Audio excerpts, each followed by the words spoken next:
Hi, and welcome to English-Fabule. Are you learning English? Great. Let's learn English with a very interesting story. Don't forget to subscribe, like, and comment. Let's get started. Imagine a company cannot fire you. This sounds good for workers. But in South Korea, it is very hard to fire someone once they are hired. South Korea has very strict labor laws. But these laws are causing problems. They are not creating new jobs or helping keep old ones. Instead, they are making the job market worse and even causing some workers to die. Let us look at a story from Korean news. It shows how these strict laws have bad effects. On July 15, 2025, a young man named Hyowon Jung worked for London Bagel Museum. This was a popular bakery in South Korea. Hyowon worked very long hours. In just 1 week, he worked 80 hours. He was helping open a new store. One day, his shift was 15 hours long. 5 days before that, he worked 21 hours without stopping. He was too tired to eat dinner with his friends. He went straight to his room to rest. The next morning, his friends saw his door was still closed. Hyowon always woke up early. They checked on him and found him dead. He was 26 years old. Doctors said he died from a heart attack. He was a healthy young man with no sickness. But he had worked 80 hours the week before he died. The news of his death was very big in South Korea. Later, the CEO of London Bagel Museum said sorry. The government began to check the company for too many work hours. This was not the only case. In the last 5 years, more than 1,000 workers in South Korea have died from working too much. That is about 200 deaths each year. This is a strange problem with South Korea's labor laws. They want to protect workers and jobs, but instead, workers are getting sick and dying from overwork. Young people find it very hard to get a good full-time job. Many big companies from other countries do not want to start business in South Korea. Also, smart young Koreans are leaving the country to find work. How did good laws turn into such a big problem? We will look at how these laws work. We will also see the history of these laws. It is a very interesting story. 2. A country grows fast. After the Korean War, South Korea was very poor. Many cities were destroyed, and people had little. In the 1960s, a person lived on about $100 a year. The country relied on help from the United States to survive. In 1961, a military leader named Chung-hee Park took power. He became the country's third president in 1963. President Park had a big plan. He wanted to make South Korea rich and strong very quickly. He believed that the country's survival was more important than individual freedoms. President Park decided to focus on exports. This meant making goods to sell to other countries. He helped big family-owned companies grow. These companies were called chaebols. Today, famous chaebols include Samsung, Hyundai, and LG. They received special support from the government because they brought money into the country. To make the economy grow fast, workers had to sacrifice a lot. President Park's government stopped labor unions. Workers could not go on strike to ask for better pay or conditions. Wages were kept very low, and people worked very long hours. For example, many young women worked 14 to 16 hours a day in factories. They earned very little money, sometimes less than $30 a month. These workers were often called industrial soldiers. The government believed that these hard conditions were necessary for national development. Factories were often unsafe, with poor air and small spaces. Despite the human cost, South Korea's economy grew incredibly fast. This period was later known as the Miracle on the Han River. The country changed from a poor farming nation to a strong industrial one in just 20 years. But this fast growth came with a high price for the workers. Workers fight back. In the 1960s and 1970s, South Korean workers faced very hard times. Many people, especially young women and teenage girls, worked in textile factories.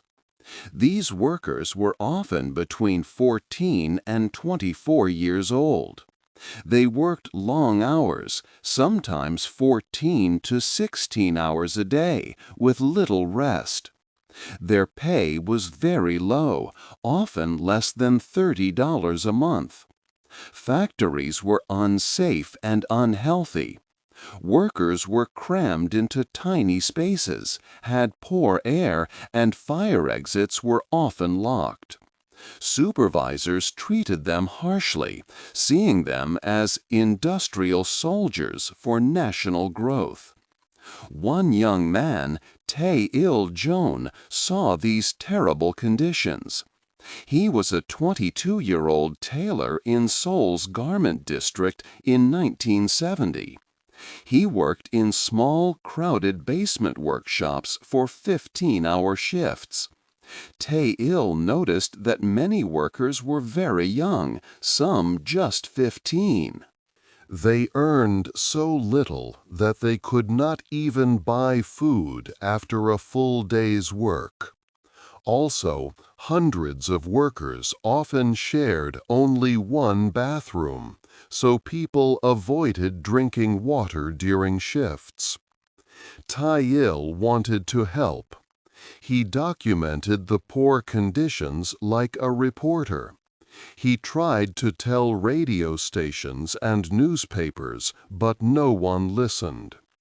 He tried to organize a public protest, but police denied it.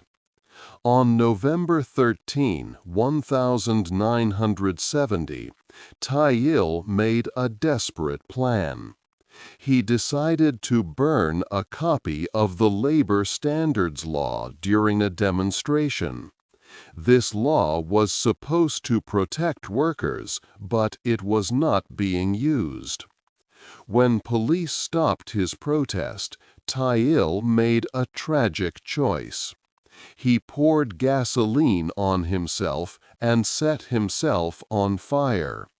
He ran shouting, "Obey the Labor Standards Act! We are not machines! Let us rest on Sundays!" He was badly burned and died 9 hours later. His famous last words were, "I'm hungry." Tae-il-jeon's death was a major turning point. His brave act became a powerful symbol, showing how much workers were suffering. It inspired many others to fight for their rights. Throughout the 1970s, more workers organized themselves. Students also joined the labor movement to support them. The resistance against unfair working conditions slowly gained momentum, setting the stage for bigger changes. 4. A new leader old problems. After President Park Chung-hee was killed in October 1979, South Korea faced new uncertainty. Many hoped for a fresh start, with more freedom for everyone. But this hope did not last long. Within months, another military leader, Do Hwan-chun, took control of the country. This was another coup. For the next 8 years, South Korea lived under even harsher rule. President Chun's government was very strict. He did not allow workers to form independent unions. He saw any worker organizing as a challenge to his power. Workers who tried to create unions faced severe punishment. They could be fired, put in prison, tortured, or even killed. Chun called labor activists communist troublemakers in the news. The government made it clear that no challenge to its authority would be tolerated. Workers became very desperate. There is a powerful story that shows this desperation. At a textile factory, hundreds of female workers held a sit-in protest. They wanted to protect their union from being replaced by a company-controlled one. For 3 days, the company cut off their electricity and water, but the women stayed. Then riot police came to break up the protest. As the police moved in, the women made a terrible decision. They thought that if they removed their clothes, the police would not dare to beat them in public. So many women stripped down to their underwear, some even fully naked. They hoped this would stop the violence. But their hope was crushed. According to those who were there, the police still beat the women with batons. They threw them to the ground and dragged them into police vans.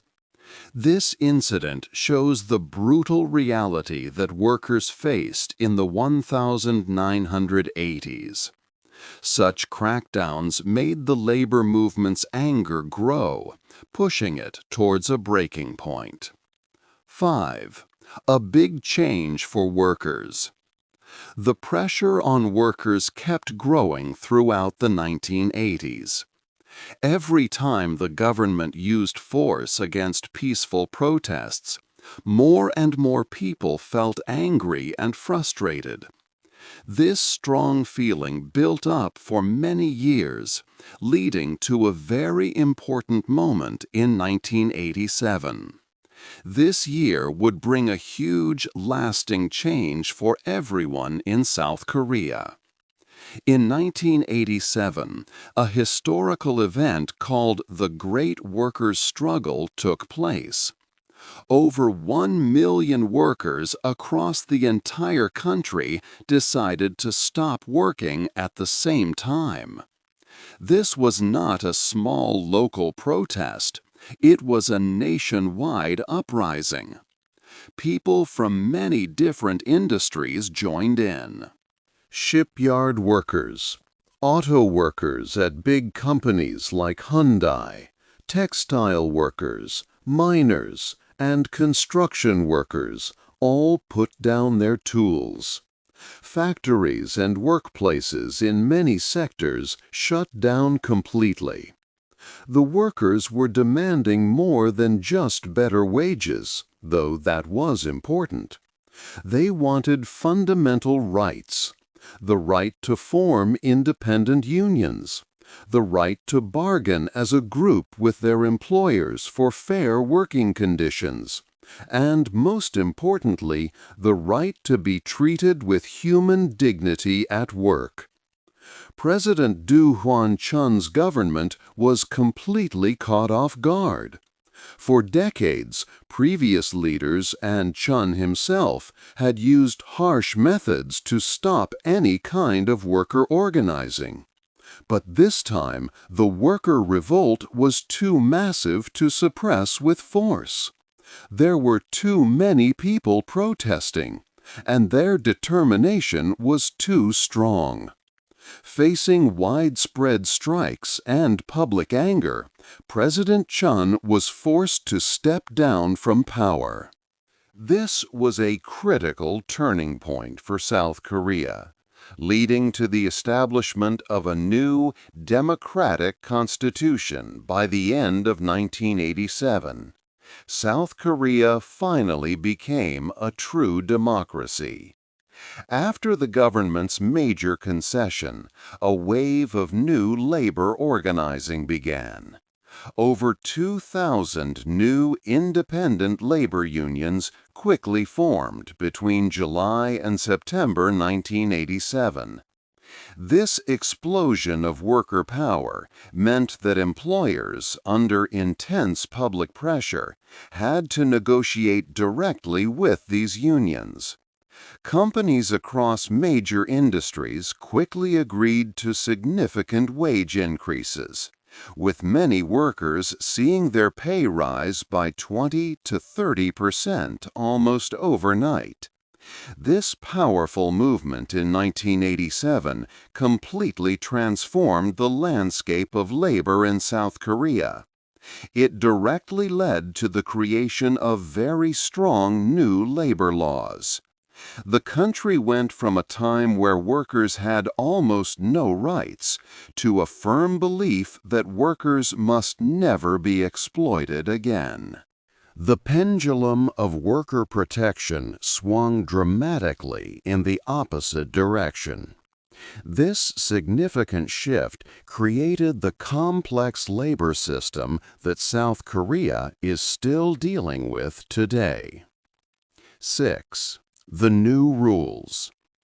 After 1987, South Korea changed its labor laws a lot. The new rules made it very hard for companies to fire workers. These laws were made to protect people so they would not be treated badly again. The aim was to stop exploitation. Two main laws are important. First, Article 23 says that an employer cannot fire a worker without a justifiable cause. This means the worker must do something very serious, like stealing or being violent. If a worker does not perform well, or if the company has slow business, these are usually not enough reasons to fire someone. In most other countries, these would be valid reasons for dismissal. Second, Article 24 says that companies cannot lay off workers if the company has money problems unless there is an urgent business necessity. This means the company must be close to going bankrupt. Before laying people off, the company must try other things, like cutting pay or closing for a short time. These strict conditions make layoffs difficult. These rules have vague meanings.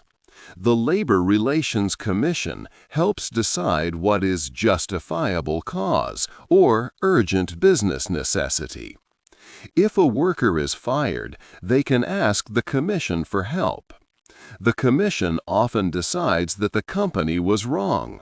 It can tell the company to give the worker their job back or pay them money. Companies can face fines or even jail time if they do not follow these orders. For example, in 2020, a manager was fired for bothering 8 workers. But the Labor Relations Commission said his firing was illegal. They ordered the company to give him his job back. The commission said his actions were not severe enough to fire him. The workers who were bothered by him were very upset and worried about working with him again. Another example is WeWork. This company had big problems and went bankrupt in many countries. thousands of people lost their jobs. But in South Korea, WeWork could not fire its workers. The company could not show that it had an urgent business necessity to lay off its Korean staff. So, even though the main company went bankrupt globally, WeWork Korea still has many offices and employees today. These examples show how difficult it is to fire someone in South Korea because of the new rules. 7. How companies deal with it. Because it is very hard to fire someone in South Korea, companies find other ways. They cannot just dismiss an employee, so they try to make people leave on their own. One common method is called gwanggo-sajik, which means voluntary resignation. Here, the company asks an employee to quit. They might say the business is not doing well or needs to become smaller. To make the employee agree, the company offers money, called a severance package. This money is often more than what the law requires, so the employee will leave quietly and not report the company to the Labor Relations Commission. But if an employee does not want to quit, things can get difficult. Companies use office politics and social pressure. A survey showed that about 1 in 3 workers felt this pressure. For example, a company might stop giving an employee important tasks. They might take away an employee's desk or computer access. Or they might give too much work with impossible deadlines to make the person tired and want to leave. Sometimes the company might start looking for new people to fill that employee's job, even before telling the current employee to leave. They might also make the employee feel alone or talk badly about them. It is hard for employees to fight back against these methods. They need to show proof, like emails or messages. But companies often do not put these things in writing. Also, other workers might not want to speak up and risk their own jobs. This pressure also affects older workers, usually those over 40. Companies often pay older employees more money because of their age and time with the company. To save money, companies ask these older employees to take 명예 퇴직, or honorable retirement. If they refuse, the company uses the same social pressure to make them leave. This kind of work environment is not good. Good employees who want to do their best work do not like playing office games. They want to work with other smart people and achieve real results.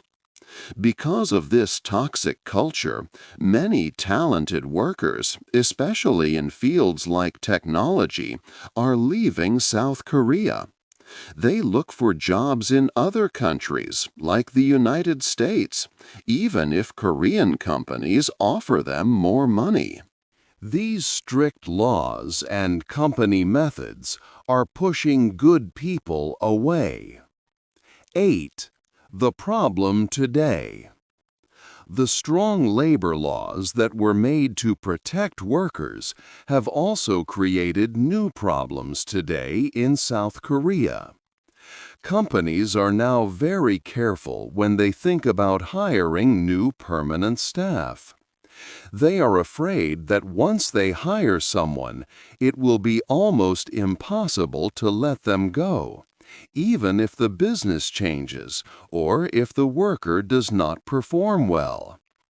This fear makes companies hire fewer full-time employees than they need.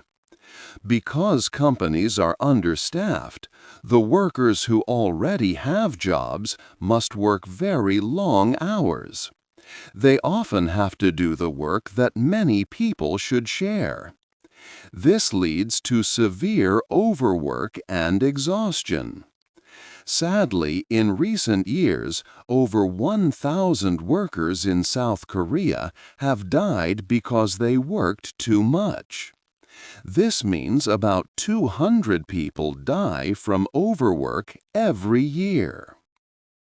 It is a paradox. Laws made to stop exploitation are causing workers to burn out and even lose their lives. To avoid the risks of hiring permanent staff, many Korean companies choose to employ temporary or contract workers. These jobs usually do not offer the same benefits as full-time positions, such as health insurance or national pension plans. This type of work gives businesses more flexibility to end employment easily. However, it also means that a large number of workers, especially young people looking for their first jobs, can only find these less stable roles. More than 1/3 of all wage workers in South Korea are now in temporary contract jobs. This situation makes it very difficult for young graduates to find stable work. There are far fewer full-time jobs available compared to the number of people applying for them. For every 100 job seekers, there are less than 40 full-time positions. This lack of stable jobs, along with the difficult work culture, is also causing some of the country's most talented young people to leave South Korea. They are looking for better opportunities and more balanced work environments in other countries. South Korea now faces a big challenge. It needs to find a good balance between protecting its workers and allowing its economy to grow and create new jobs. If the country cannot adapt its policies, it risks holding back new ideas and losing valuable talent. What do you think is the most important step South Korea should take to fix these problems? Hey there! Just a second before you go. If you learned something new today, please give this video a like, write your thoughts in the comments, and subscribe to the channel. It only takes a second, and it really, really helps to create even better English videos for you. Your support means the world,